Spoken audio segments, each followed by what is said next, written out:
લક્ષ્ય મોટિવેશન ગુજરાતી માં તમારું સ્વાગત છે। તો આવો જાણીએ કે શા માટે કુંતીએ જિંદગીનું વરદાન માંગ્યું। પાંડવોના માતા કુંતી એ ભગવાન શ્રીકૃષ્ણના ફોઈ થાય। તેઓ શ્રીકૃષ્ણના પિતા વાસુદેવના બહેન હતા। કુંતીએ એમની જિંદગીમાં ભાગ્યે જ સુખના દિવસો જોયા હતા। એમણે ઘણી યુવાન વયમાં જ એમના પતિ પાંડુને ગુમાવ્યા હતા। એમના પુત્રો પાંડવો સાથે એમણે અનેક વર્ષો વનવાસમાં વિતાવ્યા હતા। દેખીતી રીતે જ શ્રીકૃષ્ણને એમના ફોઈ કુંતી માટે ઘણું દુઃખ થતું, કારણ કે તેઓ એમના સ્વજનો માટે કાંઈ પણ કરવા સમર્થ હતા। તેમ છતાં એમના જ ફોઈને જીવનમાં અનેક મુશ્કેલીઓનો સામનો કરવો પડતો। એક દિવસ એમને ફોઈ કુંતીને કોઈ વરદાન માંગવા કહ્યું। કુંતીએ શ્રીકૃષ્ણને કહ્યું, કેશવ, મને જો સુખની જિંદગી મળી જશે તો કદાચ હું સતત તમારું સ્મરણ ન કરું। જો તમે મને વરદાન આપવા માંગતા હો તો કંટક ભરી જિંદગી આપો, જેથી મુશ્કેલીઓ વચ્ચે હું હર પળ તમારું જ સ્મરણ કરતી રહું।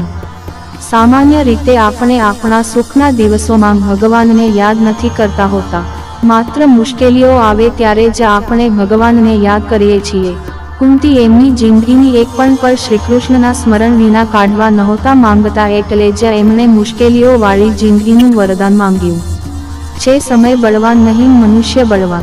ભગવાન શ્રીકૃષ્ણના આશીર્વાદથી પાંડવોએ કુરુક્ષેત્રનું યુદ્ધ જીતી લીધું। અર્જુન આ યુદ્ધનો શૂરવીર હતો। એણે એના ગાંડીવ ધનુષ થકી અનેક શસ્ત્રોનો ઉપયોગ કર્યો। અર્જુન અને એનું ગાંડીવ ધનુષ અજેય ગણાતા। પાંડવોએ વર્ષો સુધી હસ્તિનાપુરમાં રાજ કર્યું। તેઓ એ પણ જાણતા હતા કે એમની દ્વારિકા સમુદ્રમાં ડૂબી જશે। આથી એમણે અર્જુનને સંદેશો મોકલ્યો કે તે દ્વારિકા આવીને બાળકો, સ્ત્રીઓ અને વૃદ્ધોને એની સાથે હસ્તિનાપુર લઈ જાય। અર્જુન દ્વારિકા આવીને બાળકો, સ્ત્રીઓ અને વૃદ્ધોને એની સાથે લઈ ગયો। તેઓ ગાઢ જંગલમાંથી પસાર થતા હતા। અત્યારના સમયનું મધ્યપ્રદેશ આભીર નામની આદિવાસી જાતિ એ જંગલમાં રાજ કરતી હતી।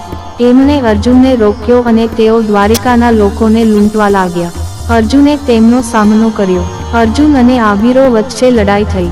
કુરુક્ષેત્ર યુદ્ધના પરાક્રમી અર્જુને એના ગાંડીવ ધનુષનો ઉપયોગ કર્યો, પણ વ્યર્થ। એ આભીરોને હરાવી ન શક્યો। દ્વારિકાના લોકો અર્જુનની નજર સામે જ લૂંટાયા, છતાં અર્જુન કાંઈ ન કરી શક્યો।